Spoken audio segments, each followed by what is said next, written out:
Good morning, everyone. Over the weekend, a 2 million long list of Communist Party members was leaked online, and apparently most of the members are in Beijing, but she says 79,000 members are embedded in foreign Western companies and governments. And I think this is a staged rollout. It's taken time to translate the list. The list is in Chinese because it's the CCP list. It's a CCP list.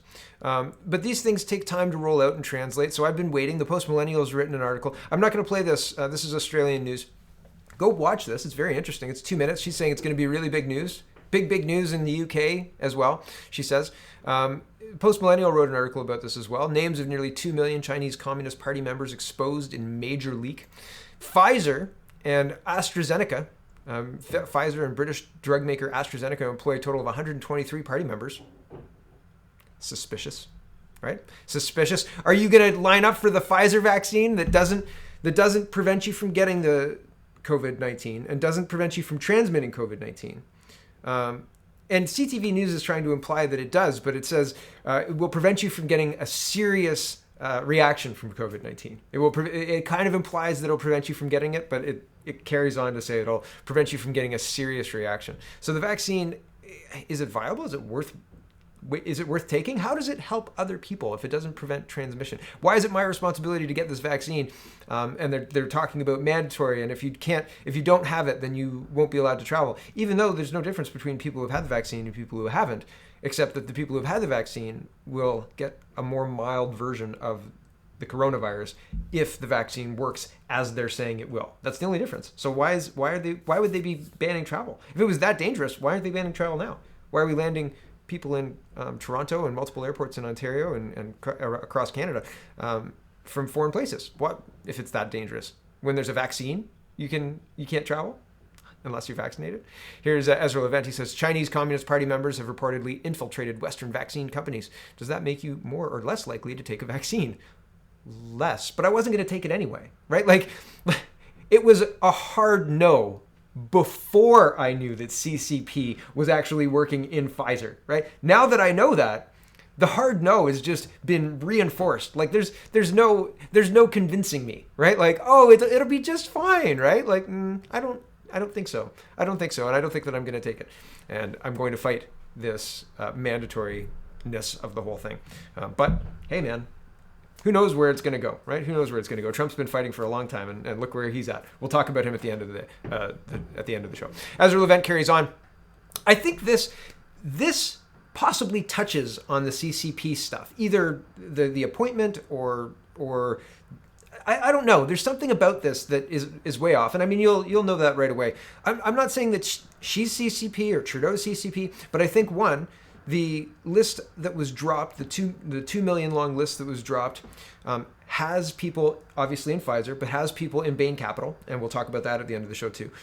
So has people in levers of control. I talk about Sidewinder. I've talked about Sidewinder before.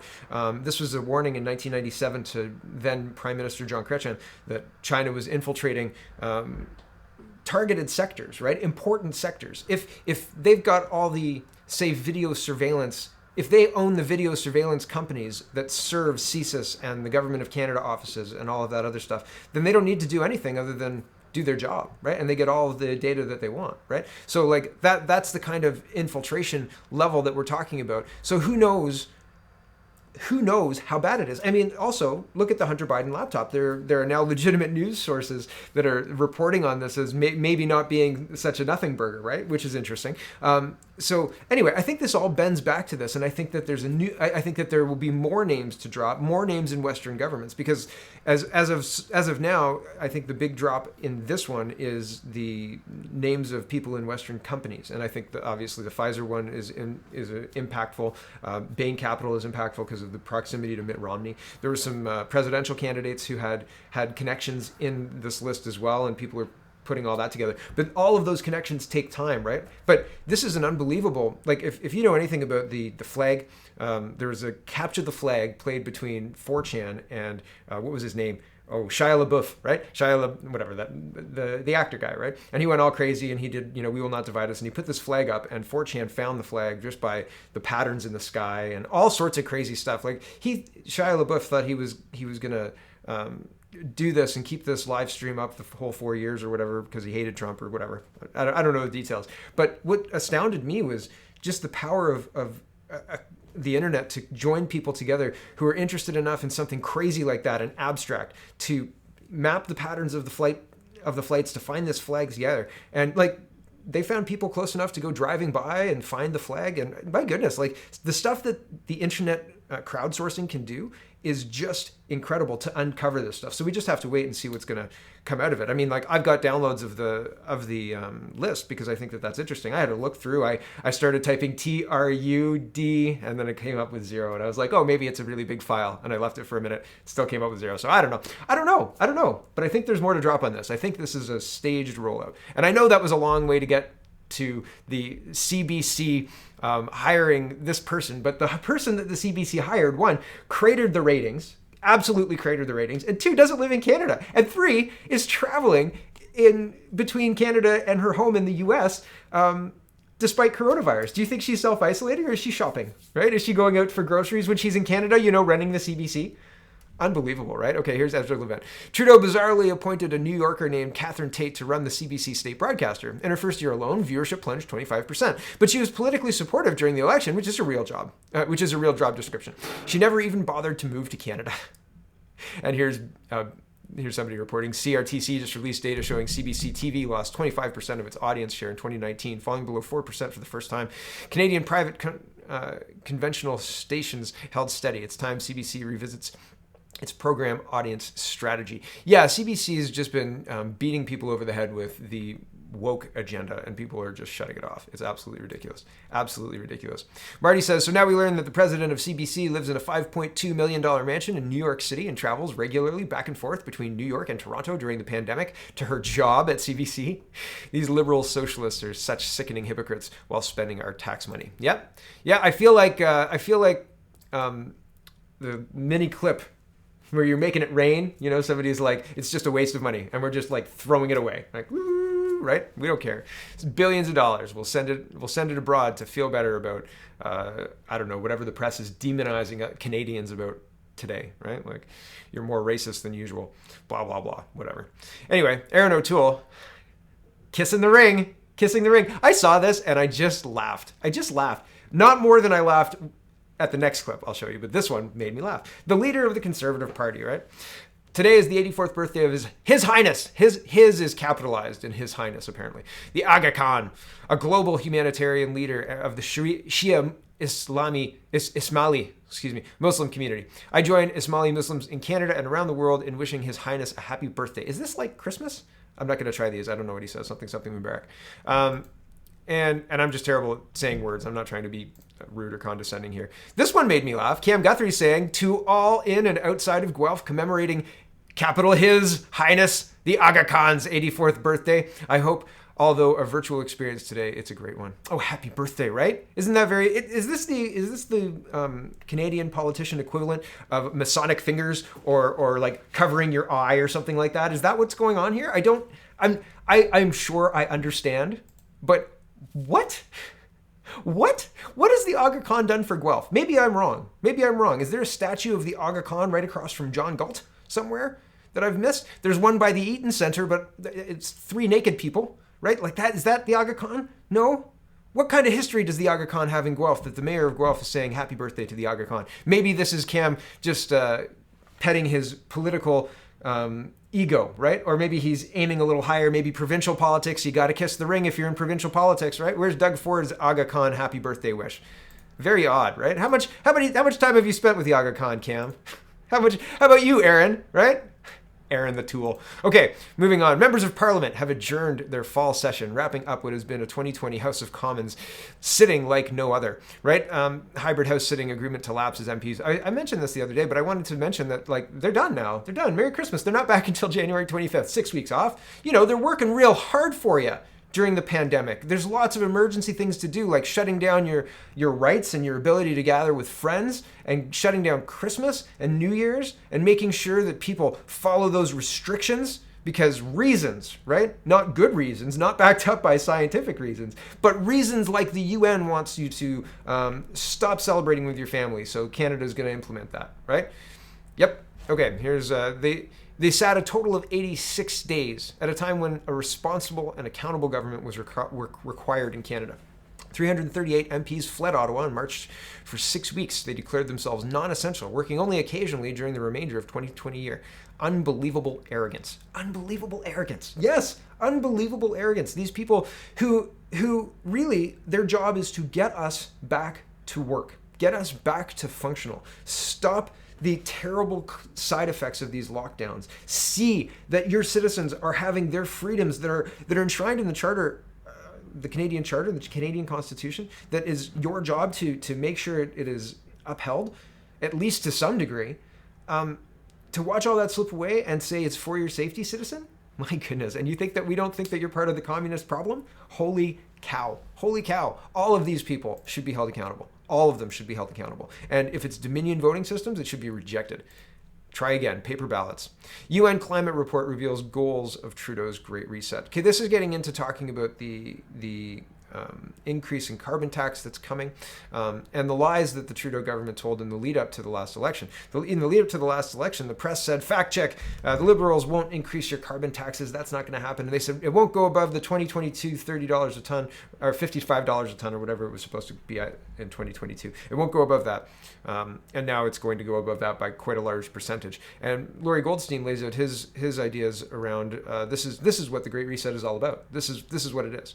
Conservative MP Pierre Poilievre was falsely condemned recently for trading in conspiracy theories. His accusers were Liberals and Liberal media who misrepresented what the Great Reset of society, advocated by Prime Minister Justin Trudeau, the World Economic Forum, and the United Nations, where it's called the 2030 Agenda for Sustainable Development, means. So this is notable because now mainstream, Toronto Sun is mainstream, is talking about the 2030 Agenda.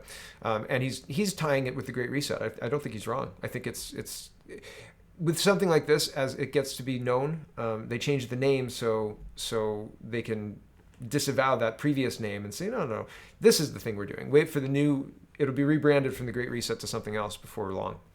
I'll talk about that then. Okay, anyway. It means what Poilievre said it means: global elites using COVID-19 pandemic and recession to fundamentally reshape society, reduce economic freedom, and transfer wealth from the developed to the developing world. It's not a conspiracy, it's out in the open. It's not a plot for global dictatorship, it's a globalist plan to convince people living in democracies in the developed world to accept a lower standard of living, which what reducing industrial greenhouse gas emissions actually means. 2, we're told, save the planet from catastrophic global warming. Under that plan, according to the United Nations, Trudeau's announcement Friday that he'll raise his carbon tax to $170 per ton of emissions by 2030 is already obsolete. Trudeau said it will help Canada exceed his 2015 Paris Climate Agreement target of reducing Canada's emissions to 30%, now 32%, below 2005 levels by 2030.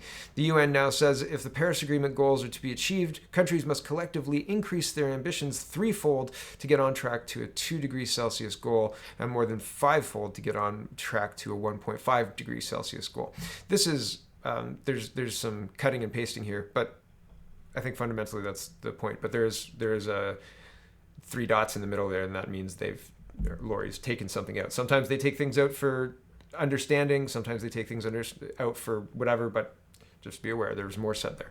Back to this. The UN says the only way this can be done, along with the ever-increasing carbon taxes, is by altering human behavior. While the UN condemns the wealthiest 1% of the world's population for generating more than twice the emissions of the poorest 50%, its real agenda is to engineer dramatic lifestyle changes throughout society, and in particular to what Trudeau calls the middle class. Now, I want to point out here, just really quickly, Canada has high emissions because we're a cold country and we use heating, right? There are countries in like Africa or whatever, along the equator, it doesn't matter. They use less greenhouse gases than us because they don't have to heat their homes half the year, right? We have to heat our homes, so we have a higher greenhouse gas.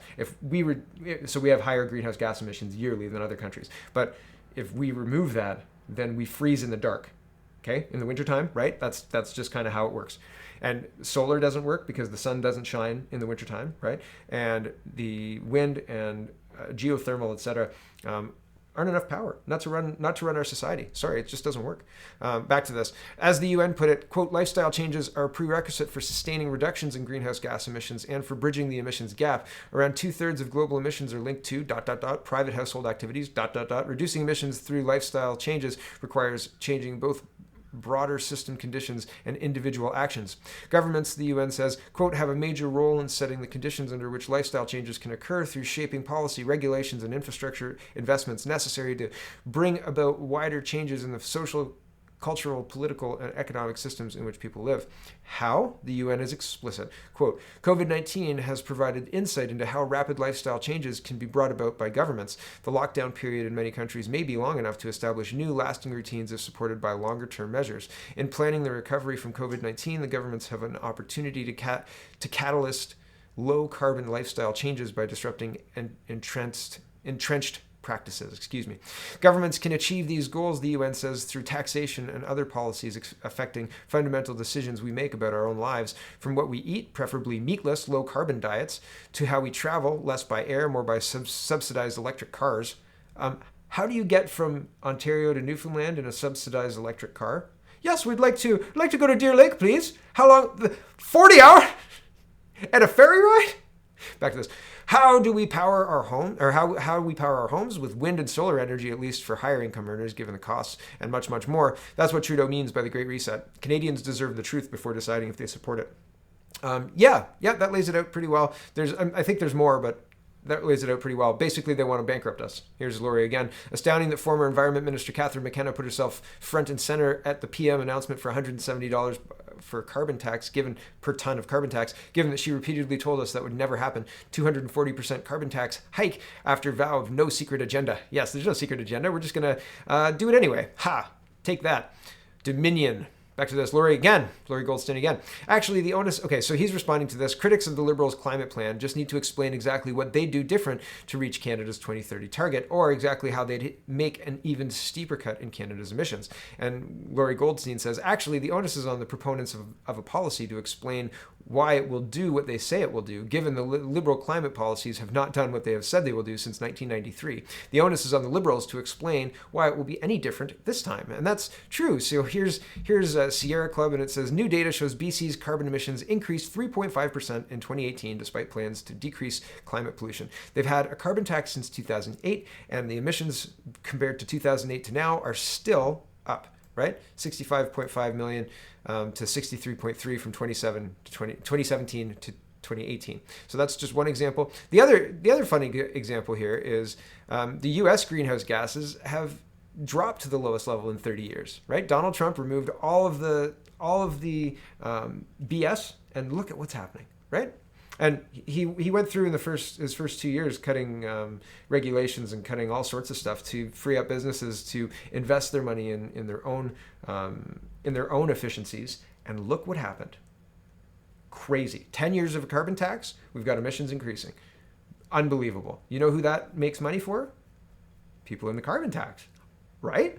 Oh my goodness.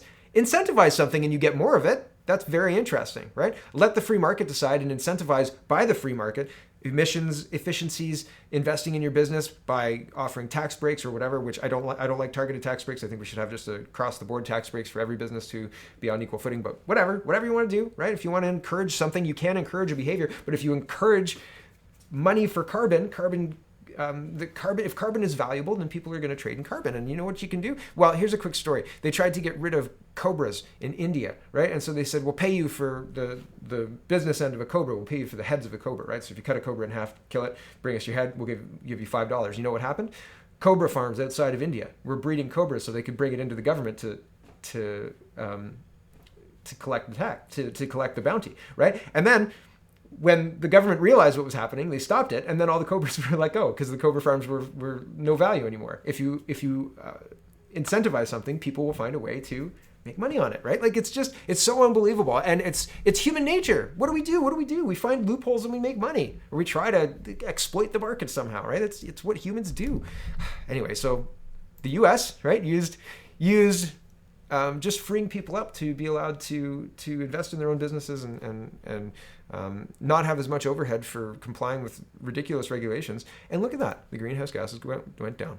Dan Kelly responded to me, which is great. I'm happy to have a conversation with Mr. Kelly. He is the president of CFIB, and I'm frustrated because I feel like you're hamstrung. You can't do anything. If you've got a small business and this is your representative, how do you encourage your representative? And there are people who are talking to him here to do something. He says, joining 640 AM 640 to discuss the impact of growing Ontario lockdown on small business. And I said, when do you start filing lawsuits against these illegal draconian orders? There's no science to back up what they're doing. No evidence lockdowns are successful at destroying the virus. They destroy our culture and our economy, but not the virus. So how do we fight it? He says, unfortunately, I'm told lawsuits have zero chance of success on matters like this. The appliance store lawsuit reinforced that. Strong political action is our focus. And I said, what about the Bays lawsuit? And other people are talking about that there. But man, it's frustrating because it seems like you're being told, might as well not do anything. They're going to get away with it anyway, right? And it feels like the school board all over again, right? Like, yeah, it's clearly not okay to do what they're doing, but they're going to win in court. So, sorry, shucks. Right? Draconian societies that have compromised courts and Marxists in positions of power. That's what we're living through. Johns Hopkins University.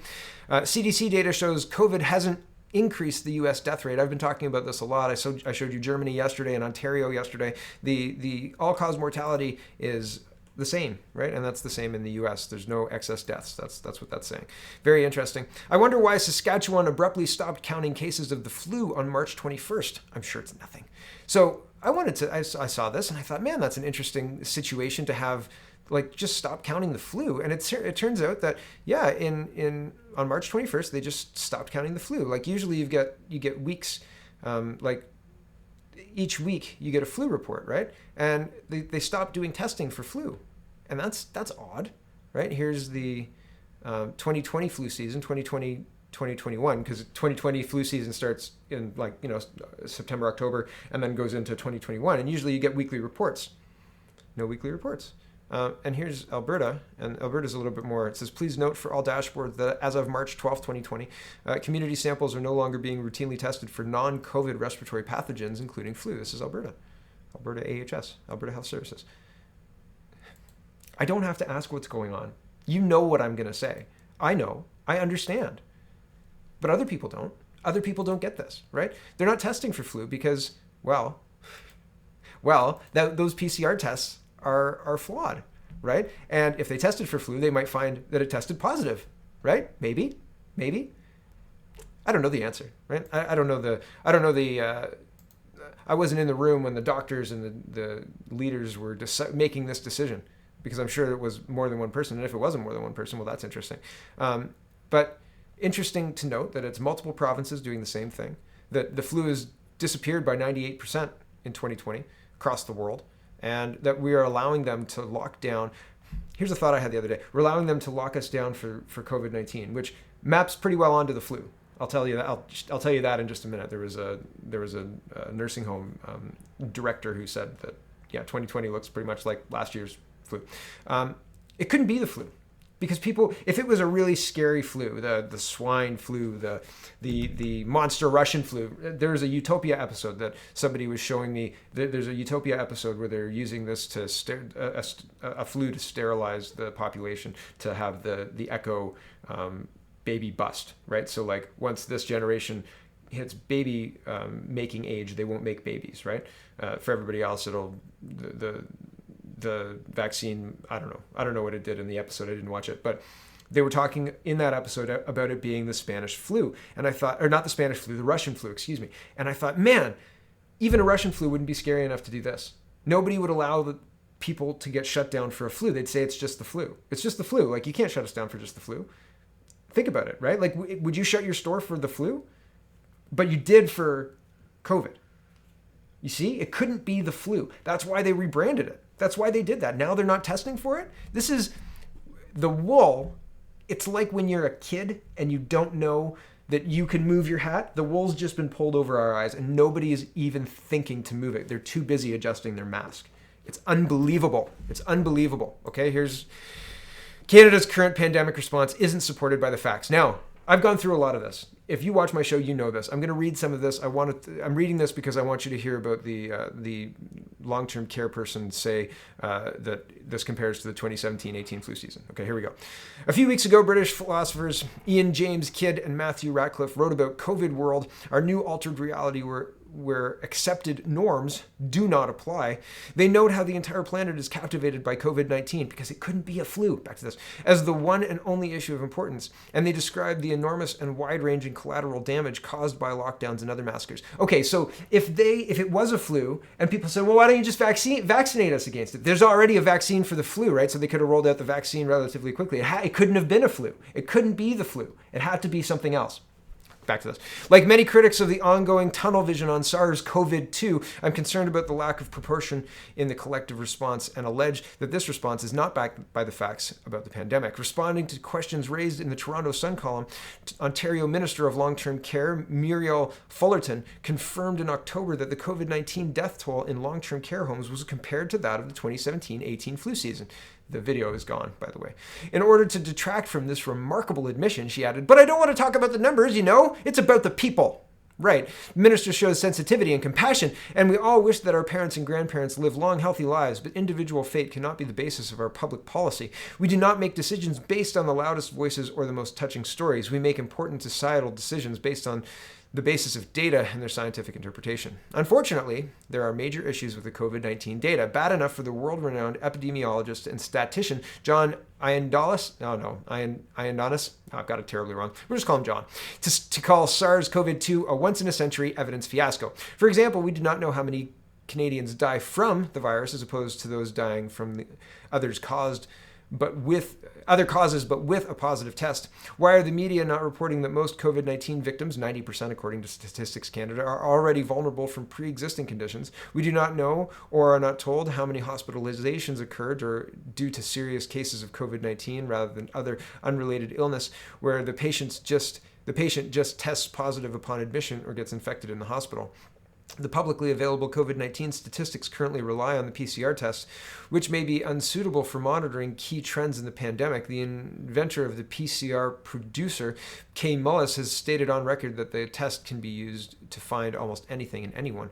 The test detects genetic material of the virus in person, but cannot determine whether the person is ill or infectious. The state of Florida has now mandated that laboratories specify the cycle threshold, CT count, for positive test results, a measure that correlates with infectiousness. How much longer will it take our provincial governments to develop an approach to analyze and report these data?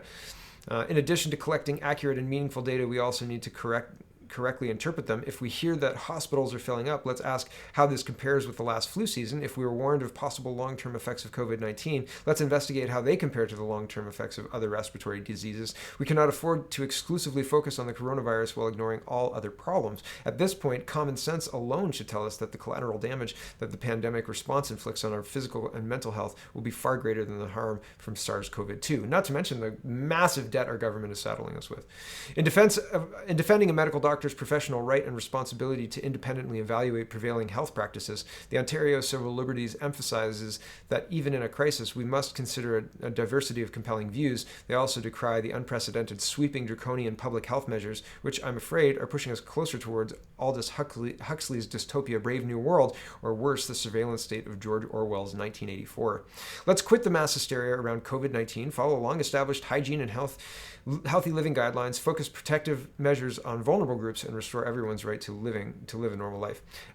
I'm glad that the Sun is speaking out. I'm glad that there's a bit more mainstream media speaking out, but I think maybe too little too late, unless the Globe and Mail starts calling on people on governments to stop.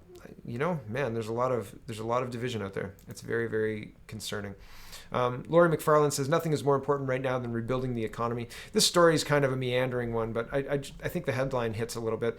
There's nothing more important than that, and our government is trying to replace the economy with handouts and trying to tell citizens that that's just fine. There's nothing to worry about. Everything's just fine. There's no problems. And any problem that you think you see is you're racist. Toronto Mayor John Tory says, you're reading this tweet online. Was there any other option at any time ever? Not to read tweets. When did Twitter move online? Okay, so that's the criticism of this. John Tory says, much of our lives have moved online. You're reading this tweet online. The holidays should be no different. Okay, right? So Twitter has always been online. It's not like Twitter was like you walked up to your friend and you hugged them and you're like, oh, did you read my tweet? That's not Twitter. Twitter's, on your phone or on your computer or whatever. But the holidays are not on your computer. It's kind of about like turkey, which that's really hard to get online, Mr. Tory. And it's kind of about, visiting your family, getting a little bit drunk, saying too much, right? I don't believe in this pandemic. And then getting into an argument with your family, and then everybody walks away and thinks about what everybody said. I think that's the problem, right? I think that's the problem. I think that's what they're worried about. I think that they're worried that people are going to get a little loose-lipped, and somebody's going to say this is bullshit, and everybody's going to agree, and people are going to realize that everybody thinks this is bullshit.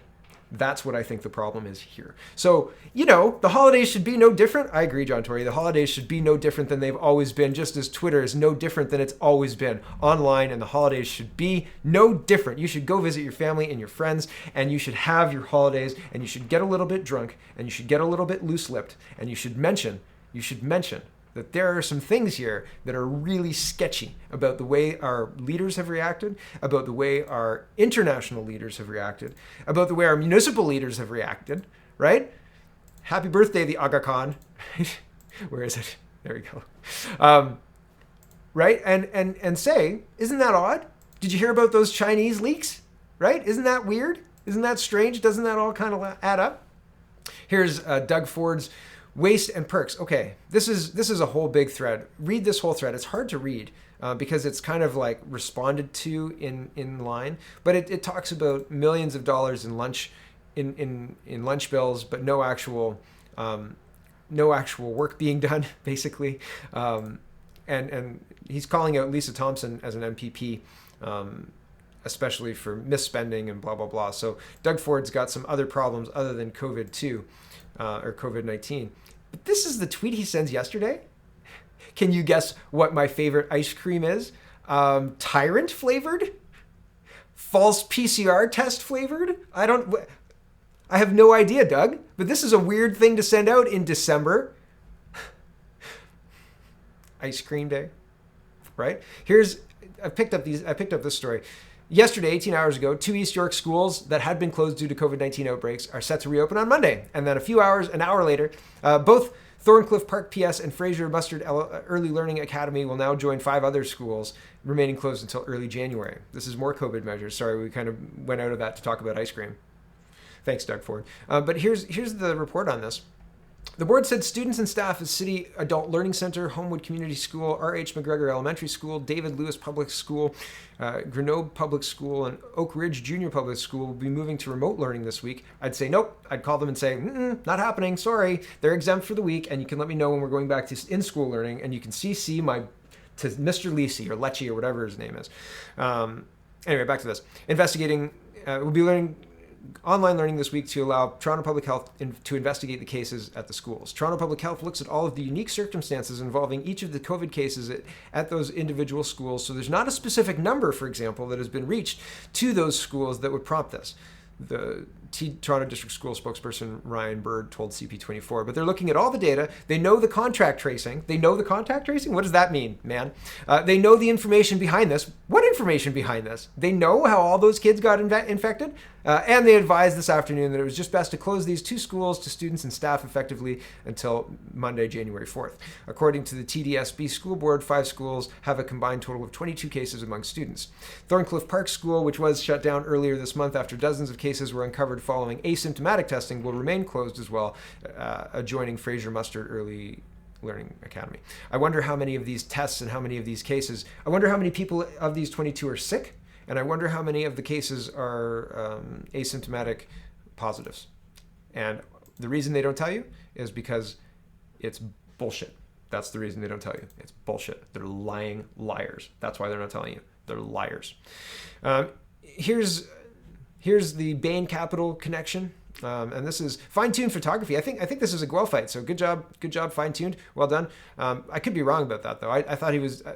This person started following me around the campaign, so I just assumed they were from Guelph. So I could be wrong. Anyway, regardless, he says here's some interesting notes from the names in the CCP database leak connecting China Communist Party to the WEF, who directs politicians in all of Canada's main parties. From page 208, Wang Halium, right? And he says address and search reveals a global management consulting firm, Bain and Company. Bain and Company, a global consultancy that helps the world's most ambitious change makers define the future across 59 offices in 37 countries. Right? How many more CCP operatives are implanted here, eh? We work alongside our clients as one team with a shared ambition to achieve extraordinary results and redefine industries. Bain has a strong partnership with the WEF, the body behind the Global Reset. For 17 years, we've been a strategic partner of the World Economic Forum and its mission to improve the state of the world by shaping global, regional, and industry agendas. Right? In 1977, Mitt Romney joined Bain and Company, where he worked as 6 years before being handed the reins of a new firm within a firm called Bain Capital. Romney profited from the Chinese company that surveilled Chinese citizens seeking religious and political freedom. Right? Wow, very interesting. Very interesting connections. And there's more to come. Like I said earlier, there's people who are looking at this. Here is a thread that talks about how a contested election could play out with the reason, well, not the reasoning, but because of the Texas case and Supreme Court refusing to hear the Texas case. This is, and I said the other day, I don't know that the plan, whatever the plan is, because I can't imagine Trump didn't have a plan, but whatever the plan is, I couldn't imagine it relying on the Supreme Court, because the Supreme Court is an institution just like the Department of Justice, just like the FBI, CIA. All of these places have been targeted and corrupted by the Chinese. So why would the Supreme Court be, if not different? Yeah, no, why would it be any different, right? So Trump's plan couldn't rely on the Supreme Court to shine the light on this, right? And so, in my opinion, and so this seems plausible at the very least. Basically, it's the well, I'll read through it, I guess. The stage, the legal effort. Make no mistake that Sidney Powell, Rudy Giuliani, Lynn Wood, Ted Cruz, and the Texas AG are quite familiar with standing. They knew they had little to no chance of the case being heard, and even less chance of favorable relief. The big one, the Texas SCOTUS filing. This case was 50-50 on standing, but it wouldn't have offered relief. The justices Trump appointed had no issue dismissing the case and deferring power back to the state legislators.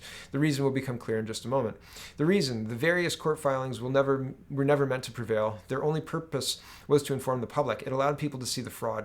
The actual filing docs allow anons to read and share so that people can see the problems with our elections. U.S., this is talking about, by the way. The mainstream media and trolls continue to assist Trump's path to victory. They only fuel the fire when they ignore or antagonize Republicans. Why is that a good thing? Every PO'd Republican is another call to Congress reps and senators demanding action. The clout, the calls matter. Why? Republicans know that Trump is the way to the Republican voters' hearts. When the media tries to shame Trump for overshadowing the senators in the GA rally, they basically provided incentive for every Republican to have Trump's back instead because of the calls, right? The election rejection on January 6th, Congress, this is the plan. This is the meat and potatoes of the plan, I think. But maybe not. Plausible, but maybe not, right? Back to this. The election rejection. On January 6th, Congress will convene to count the electoral votes. At this time, the sitting VP, Mike Pence, has the ability to challenge by refusing to accept the votes from states in which he believes the vote was compromised, which he will do. The second vote, as directed by U.S. federal Constitution, a challenged election is settled by a simple majority House vote by ballot. However, the House gets one vote per state, not per representative, giving Trump the Republican majority 26-23 or 22. Winner takes all. The appeal, Democrats will panic and immediately appeal this decision to the Supreme Court. Supreme Court, having set a very clear legal precedent that the power lies with the state legislature, will again dismiss the case on standing. The democracy hypocrisy, Dems and mainstream media will call Trump's actions unprecedented, claiming irrevocable damage to our democracy, except Biden honored the exact same challenge attempted by Democrats in 2016, in which the House majority voted in favor of Trump. Actually, she corrects this later, and this vote never happened, but moving forward. 10, checkmate. Source in the form of links to follow. Link 1 was written by a Harvard government professor who figured this out way before me. Make sure to click the full article to see where Trump himself outlined his plan months ago. Link 2 outlines the Dem challenge on January 6, 2016.